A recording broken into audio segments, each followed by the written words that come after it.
Hey guys, today I've traded in the coffee and tea for a tall glass of wine. And if you're not careful with today's topic, you'll be doing the same thing. I'm Zandia Oliver with another episode of The Real Report, and today we are going to be talking about how to avoid losing your earnest money. So as you know by now, earnest money is one of those costs you're going to incur up front. It gives the seller the confidence to know that you're going to move forward with purchasing the home.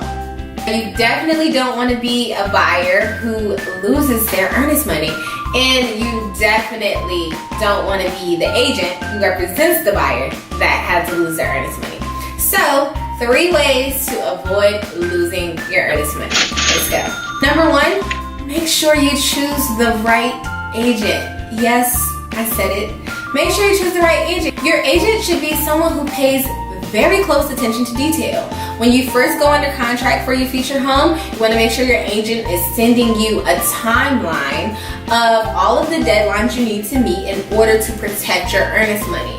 You also want to make sure that your agent sits you down and goes over that purchase and sales agreement before submitting the offer so that you understand exactly what contingencies you need to pay attention to protect your earnest money. Which brings me directly into my next point. Number 2, your due diligence period. Your due diligence period is essentially the time you have to decide if you want to move forward.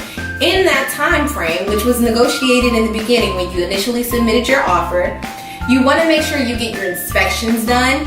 You want to make sure that if anything comes up in that inspection that requires special attention, such as, for example, mold, you have a mold remediation company go out. If there are things that you want to do to the property, you want to make sure you have your contractors go out and really give you an in-depth understanding of what you're getting yourself into.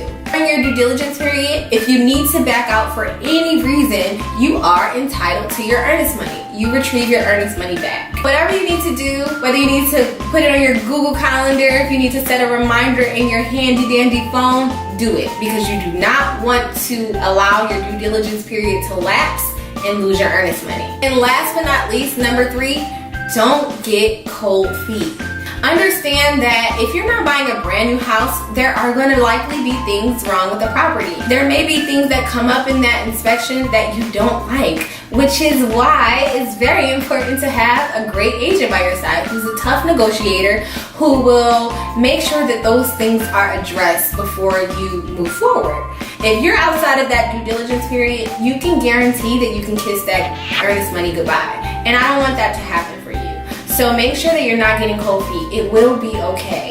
If you have a good agent by your side who pays attention to details and lets you know what you're getting yourself into, lets you know what your timelines are, and constantly reminds you of that, you'll be okay. If you pay attention to your due diligence period and make sure that everything you need done is done within that time frame, you'll be okay. Thanks for tuning in to another episode of The Real Report, where you find out what's really going on in real estate.